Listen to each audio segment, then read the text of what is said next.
cuando se menciona el narcotráfico, capos de la droga y cárteles, hay un nombre que ha quedado grabado para siempre en la historia: Pablo Escobar.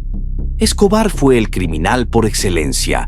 Vivió su vida rodeado de violencia y derramamiento de sangre, hasta el punto de que se le atribuyen los asesinatos de al menos 4.000 personas, entre políticos, jueces y policías.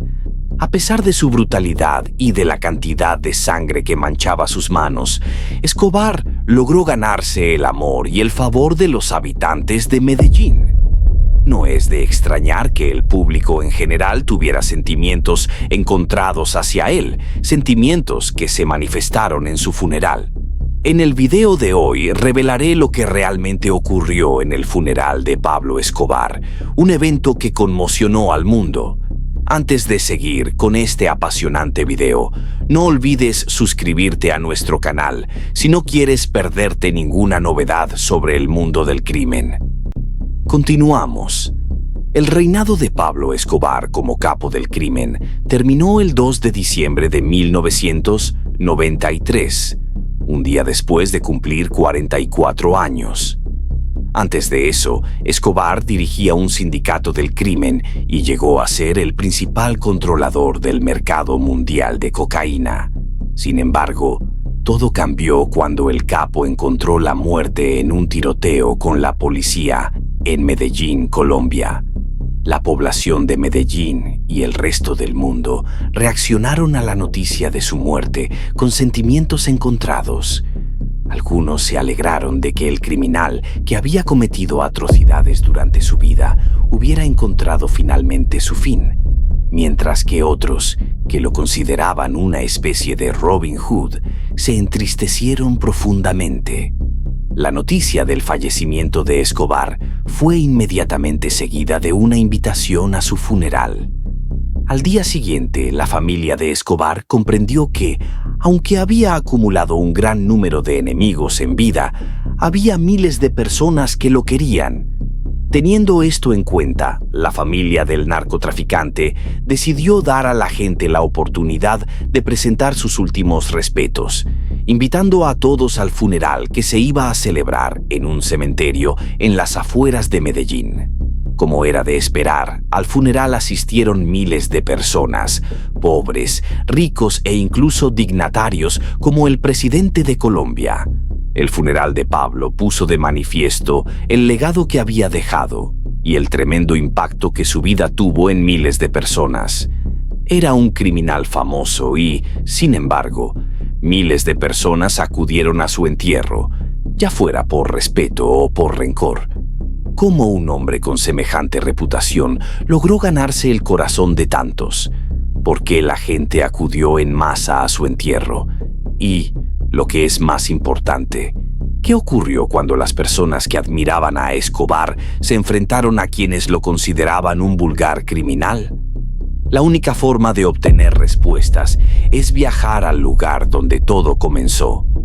Pablo Emilio Escobar Gaviria nació el 1 de diciembre de 1949 en Río Negro, Colombia. Era uno de los 7 hijos de una familia humilde. Su padre era un pequeño agricultor y su madre trabajaba como maestra. Poco después de su nacimiento, la familia de Pablo se trasladó a Envigado, un suburbio de Medellín. Aunque eran pobres, los padres de Pablo se esforzaron por matricularlo en la escuela, pero él abandonó el instituto justo antes de cumplir los 17 años. Durante el tiempo que pasó fuera de la escuela, Escobar aprendió a vivir y a comportarse como los gánsteres de las calles de Medellín. Era su única esperanza de supervivencia. La vida en las calles cambió tanto al joven Escobar que, cuando él y su primo Gustavo Gaviria decidieron volver a la escuela después de 2 años, fueron percibidos como matones y no lograron encajar. Ambos abandonaron los estudios al cabo de 1 año, pero ese no fue el final de la búsqueda de conocimiento de Pablo. Encontró la manera de falsificar un certificado de bachillerato que luego utilizó para ingresar a la universidad. Soñaba con convertirse algún día en abogado penalista, dedicarse a la política y llegar a ser presidente. Pero todos esos sueños se estrellaron contra un muro debido a la falta de fondos para continuar su educación. Tras enfrentarse a la dura realidad de su situación, Pablo pronto encontró una forma de llegar a fin de mes. Empezó a robar lápidas que luego revendía tras borrar delicadamente las inscripciones. Atraído por la violencia y el crimen, Pablo no tardó en decidir dedicarse a delitos violentos como el secuestro. Esta decisión marcó el comienzo de su ascenso constante en el submundo criminal. Pronto formó una pequeña banda de secuestradores y juntos secuestraban a personas exigiendo rescates. La banda se hizo famosa tras secuestrar a un empresario llamado Diego Echavarría, cuya familia pagó $50,000. Desafortunadamente para Echavarría, Pablo decidió no dejarlo marchar y lo mató.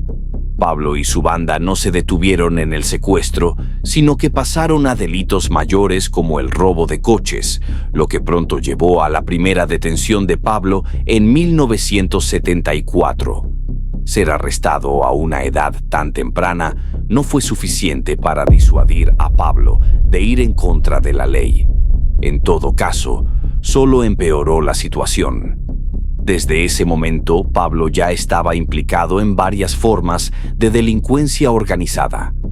Cuando la industria de la cocaína llegó a Colombia a mediados de la década de 1970, el tráfico de cocaína en el país se extendió rápidamente debido a su proximidad con Bolivia, Ecuador y Perú. La cocaína es un estimulante que se obtiene sintéticamente del cacao, y los países vecinos de Colombia eran importantes cultivadores y distribuidores de este. Pablo vio inmediatamente en el tráfico de cocaína una vía para enriquecerse y no tardó en hacerse con el control. Un narcotraficante de Medellín, llamado Fabio Restrepo, fue asesinado en 1975 y muchos creen que Pablo estuvo detrás de su muerte. Algunos dicen que Pablo se hizo cargo de las operaciones de Restrepo y las convirtió en suyas. Al mejorar su situación económica, Pablo decidió que era hora de formar una familia. En 1976 se casó con María Victoria Henao, una adolescente 11 años más joven que él, y la pareja tuvo 2 hijos. Fundó el Cártel de Medellín junto con un hombre conocido como Carlos Leider y otros socios de confianza, los hermanos Ochoa, Juan David, Jorge Luis y Fabio. El cártel se especializó en la producción, transporte y venta de cocaína en Colombia y con el tiempo extendió sus operaciones al extranjero. Sus operaciones también incluían la compra de grandes cantidades de pasta de cacao en Perú y Bolivia, que luego se transformaba en cocaína y se introducía de contrabando en Estados Unidos. Pablo pudo dirigir el Cártel de Medellín y ampliar su negocio de la droga sin que el gobierno se diera cuenta, hasta mayo de 1976, cuando fue detenido por el Servicio de Seguridad colombiano. Regresaba de un negocio de drogas en Ecuador, cuando los agentes del DAS descubrieron 39 kilos de cocaína en la rueda de repuesto de su coche. Pablo fue acusado de posesión de drogas, pero de algún modo consiguió sobornar al primer juez y al segundo para que lo pusieran en libertad a él y a sus compañeros. Un año después del incidente, el agente del DAS responsable de su detención fue asesinado, y ese fue el comienzo del uso por parte de Pablo del soborno o el asesinato a su favor. Si te está gustando el video, haz clic en suscribirse, que es gratis y no tienes excusa. Continuó utilizando la intimidación y el soborno contra cualquiera que intentara interponerse en su camino, desde agentes de la ley hasta candidatos políticos. Cualquiera que se negara a aceptar un soborno y a seguirle el juego acababa muerto a manos de sicarios. Su método para resolver problemas se conocía como plata o plomo.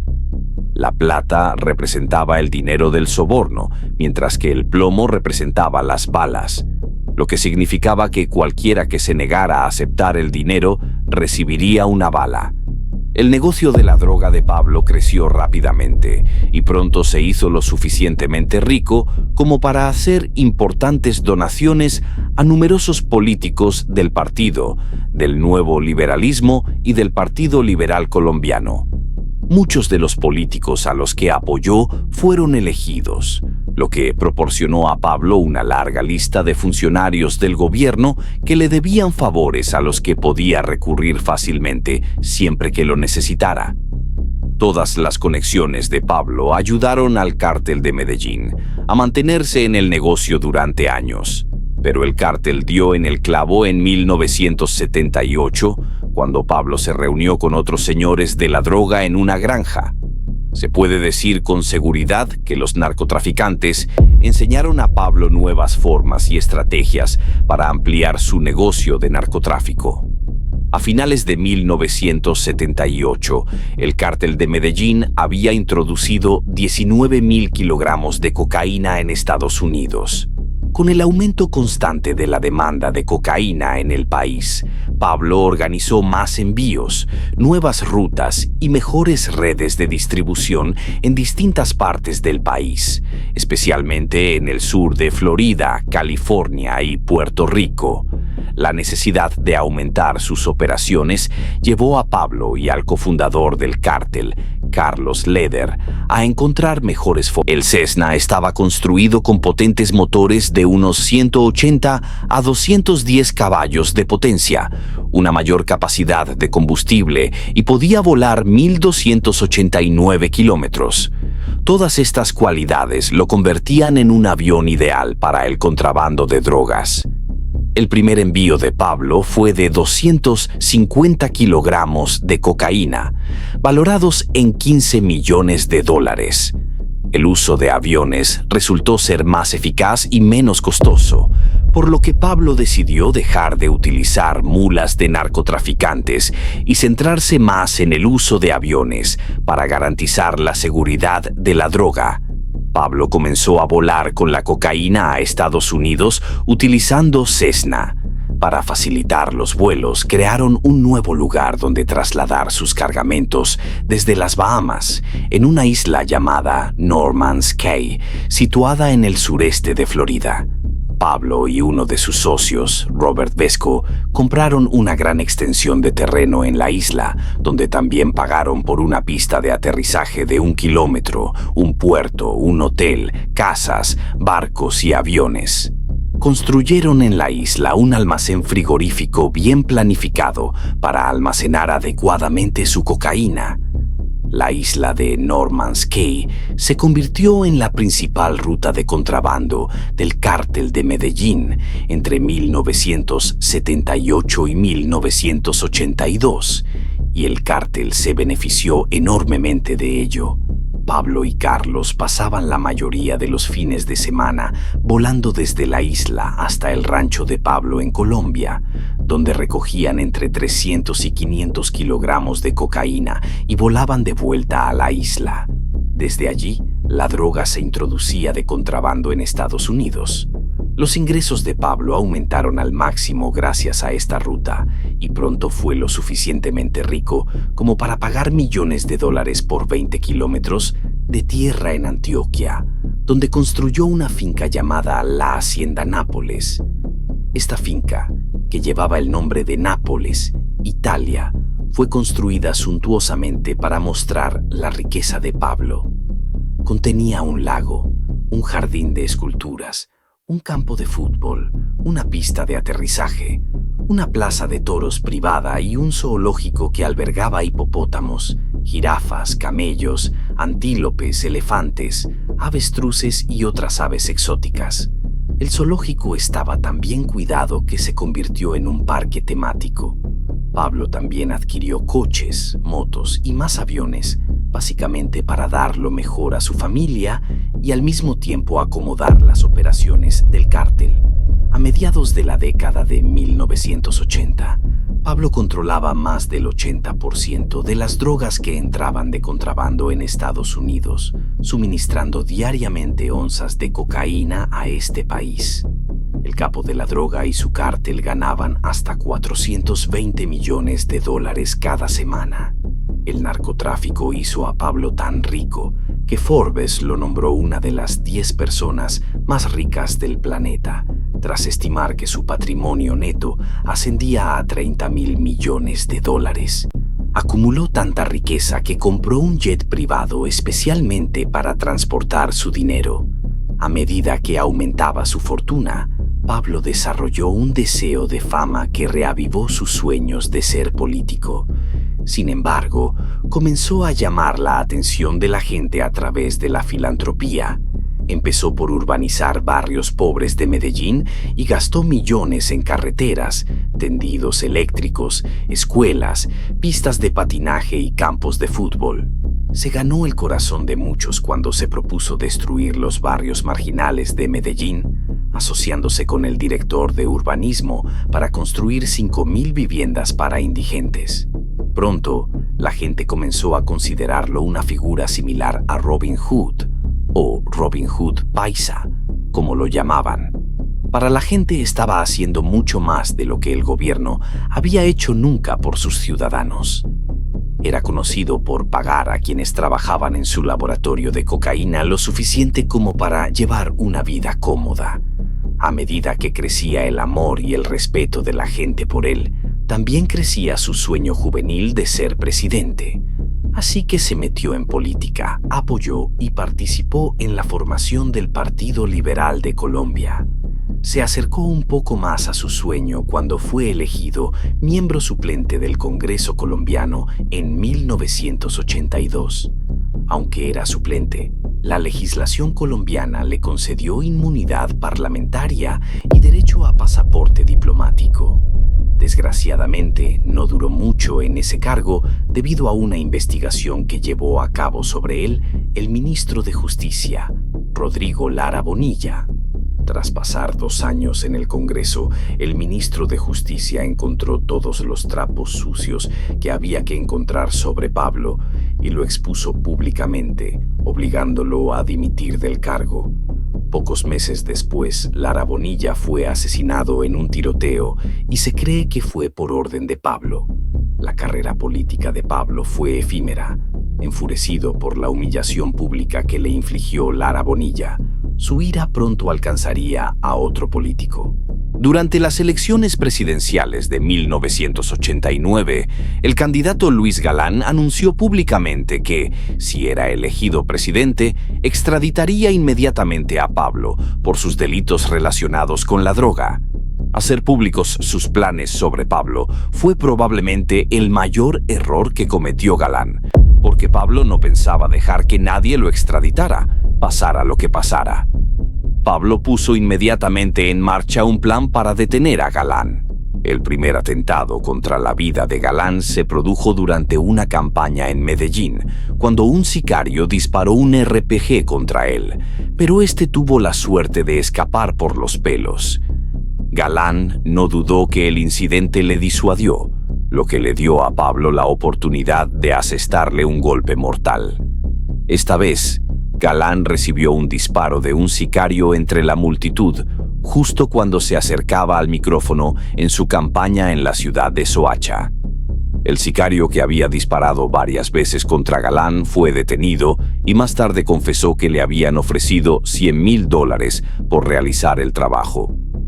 Este fue el comienzo de la campaña de terror de Escobar en Colombia, quien decidió que no sería extraditado a Estados Unidos, costase lo que costase. A mediados de los 80, Pablo se había hecho famoso por sobornar o asesinar a jueces, políticos y a la judicatura colombiana en general. Pero tras caer en desgracia fuera de la política y enviar a un sicario a matar al candidato presidencial, ningún soborno podía salvarle de lo que estaba por venir. El gobierno colombiano inició una cacería contra él, sabiendo que si lo encontraban, sería extraditado, y eso era lo último que deseaba. Así que Pablo le hizo una propuesta al gobierno. Le pidió que le permitieran entregarse, pero que no lo extraditaran a Estados Unidos.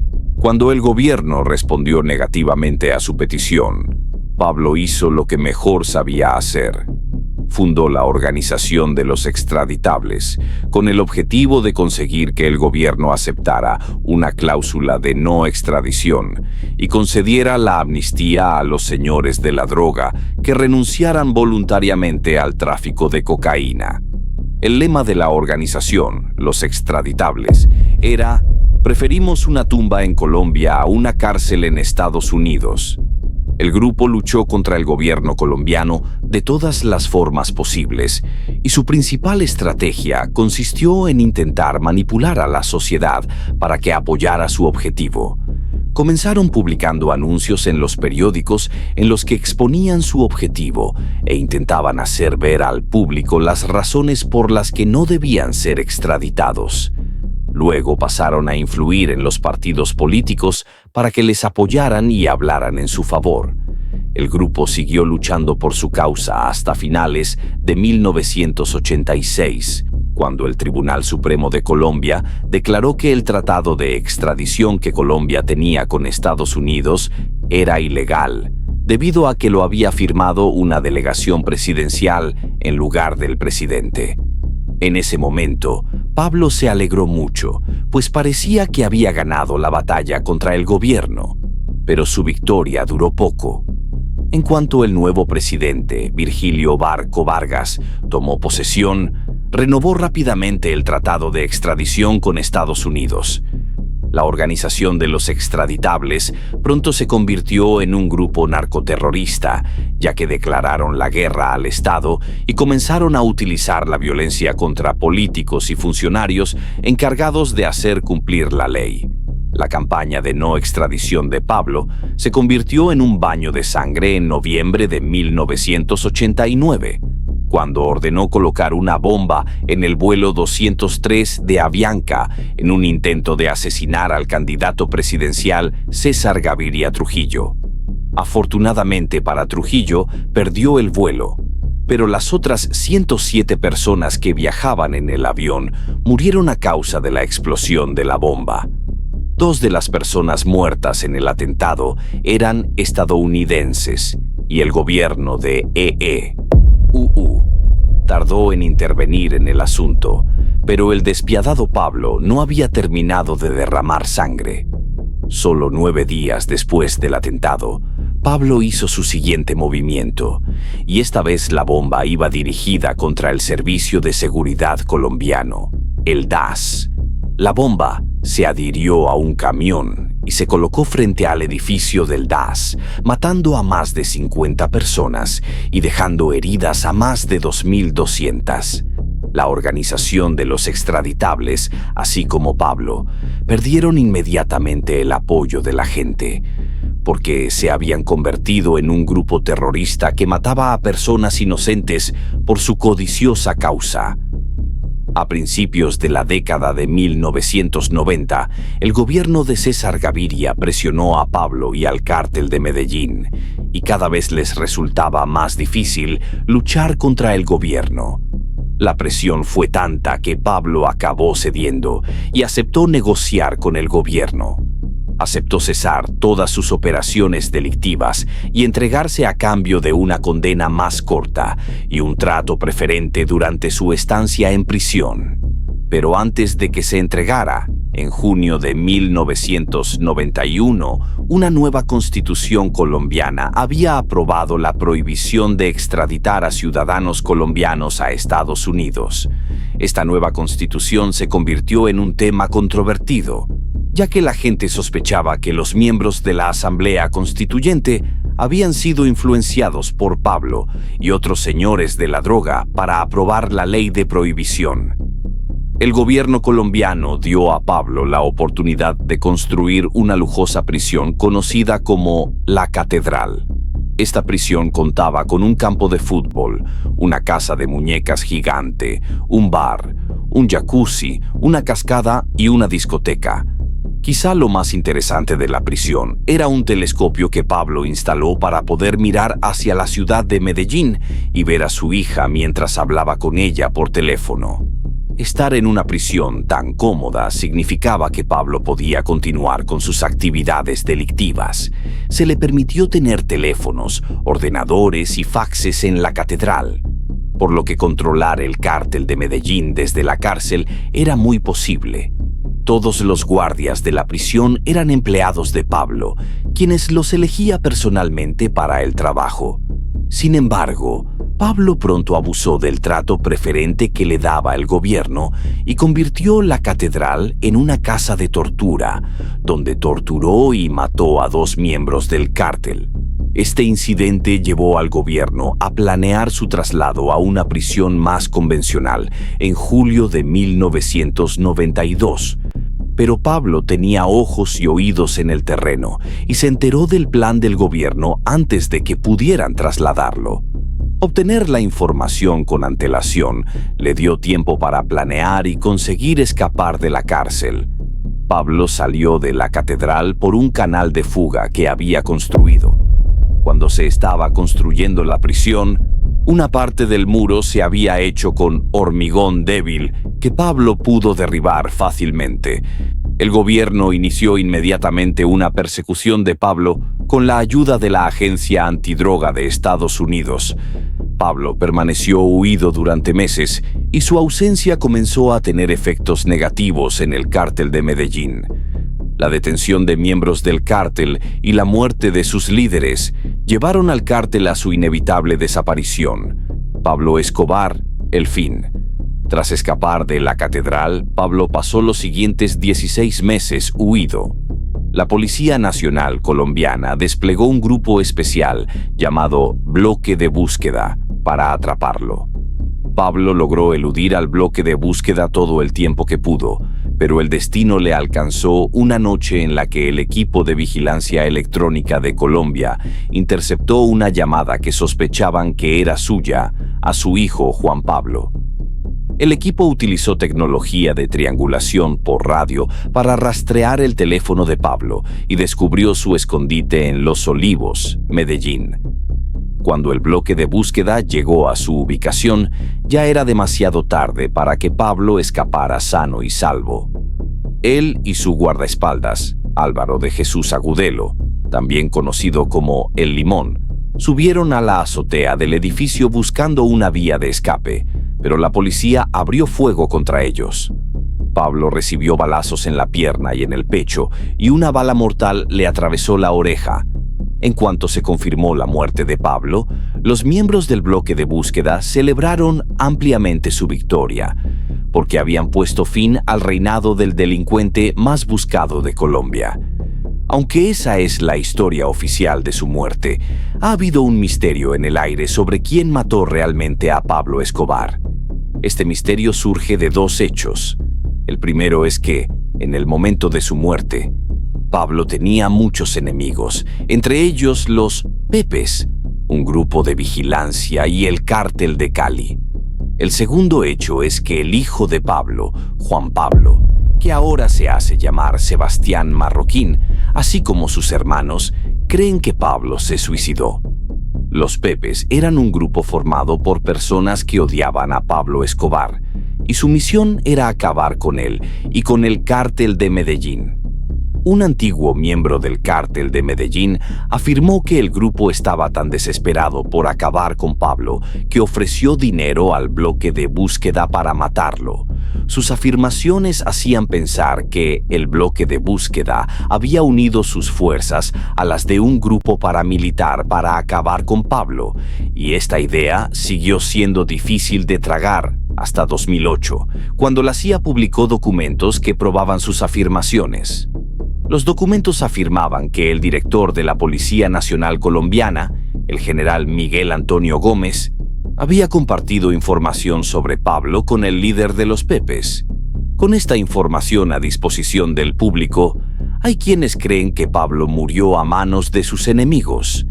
Sin embargo, el hijo de Pablo sigue firme en su opinión de que su padre se suicidó. Juan o Sebastián dijo en una entrevista que estaba seguro de que su padre se suicidó porque siempre le había dicho que una bala en la oreja era la forma más fácil de acabar con su vida y evitar la tortura de ser capturado por cárteles rivales. También cree que su padre se quitó la vida para salvar a su familia de sus enemigos, que estaban dispuestos a matar a cualquier persona relacionada con él. Recuerda que Pablo lloró la última vez que vio a su familia, como si supiera que esa sería la última vez que los vería.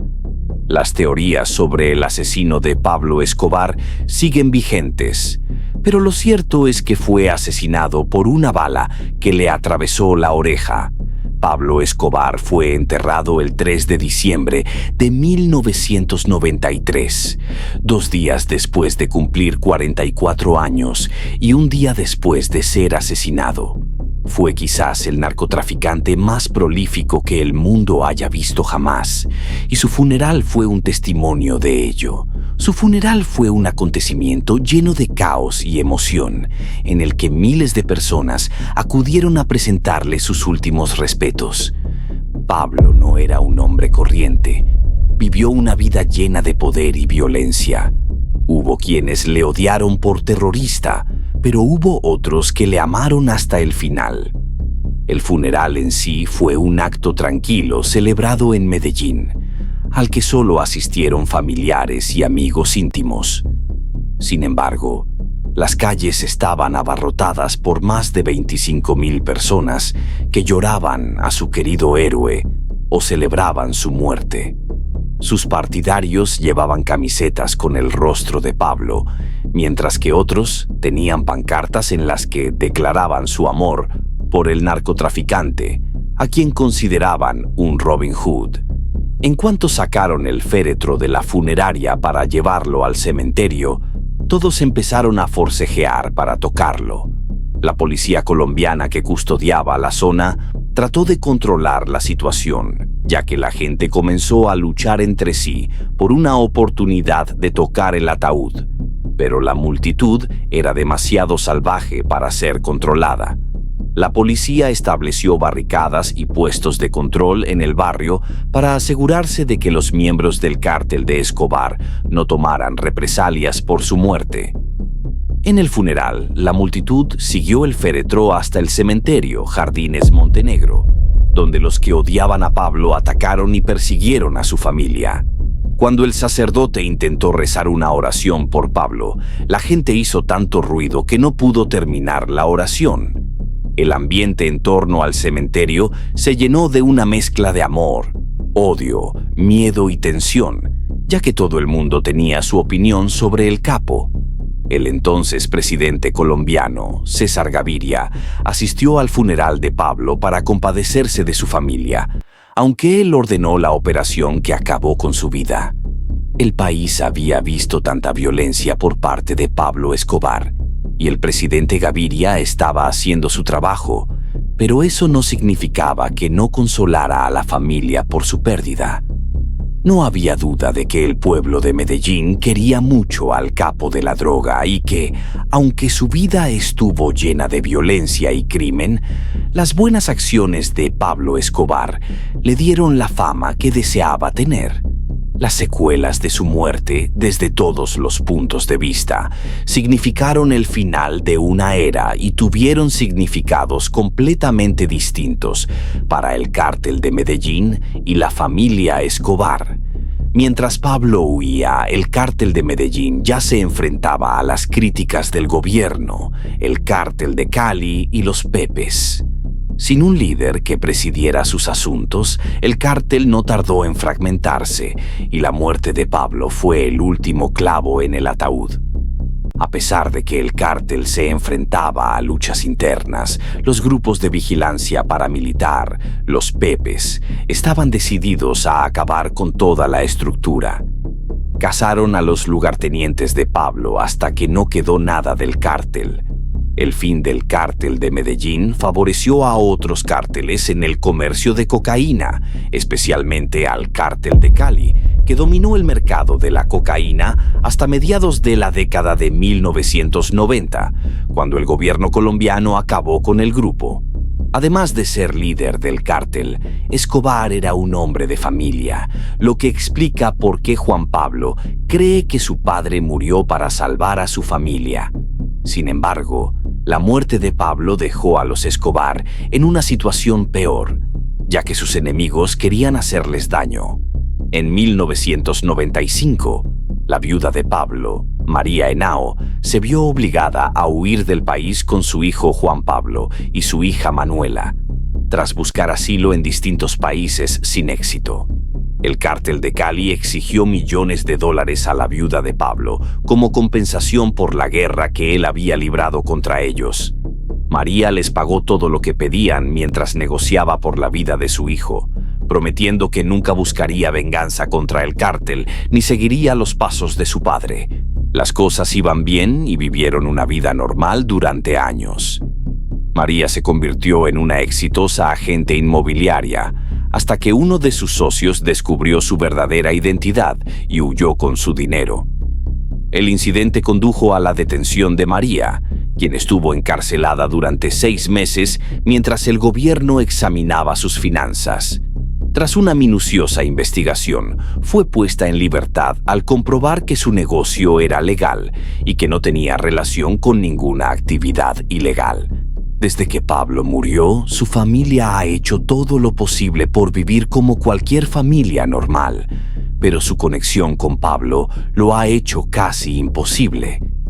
Sebastián publicó un libro titulado Pablo Escobar, mi padre, en el que da a sus lectores detalles sobre la vida y la muerte de su padre y los efectos que ha tenido en la familia. Pablo Escobar jamás será olvidado. En tiempos de Escobar, Medellín era considerada una de las ciudades más peligrosas del mundo, donde se cometían 19 asesinatos al día. Sin embargo, en los últimos tiempos, Medellín se ha convertido en una atracción turística por ser la ciudad natal y la base de operaciones del criminal más rico del mundo. Cuanta más gente conoce su vida y su historia a través de libros y películas, especialmente la serie Narcos de Netflix, más turistas visitan Medellín, deseando echar un vistazo al thriller de acción que es la vida de Pablo Escobar y donde construyó su imperio criminal. Hay un museo situado en uno de los antiguos pisos francos de Escobar, donde se pueden ver objetos de su vida. El museo cuenta con el Mercedes sedán de Pablo, decorado con agujeros de bala, los restos de uno de sus aviones, una bicicleta mojada y mesas construidas con compartimentos ocultos, donde Pablo escondía sus millones. La vida de Pablo Escobar hizo famosa a Medellín por sus crímenes violentos y asesinatos, pero ahora su legado ha convertido a Medellín en un centro turístico, lo que, por supuesto, ha ayudado mucho a las finanzas de la ciudad. La hacienda Nápoles de Pablo fue abandonada cuando su familia huyó del país.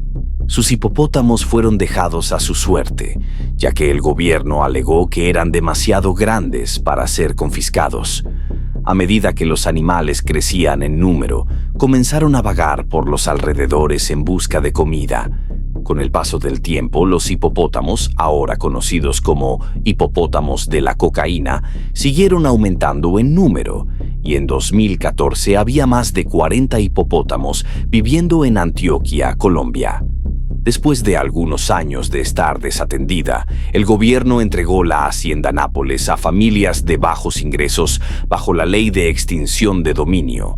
Posteriormente, la hacienda se convirtió en un parque temático con 4 hoteles de lujo a su alrededor.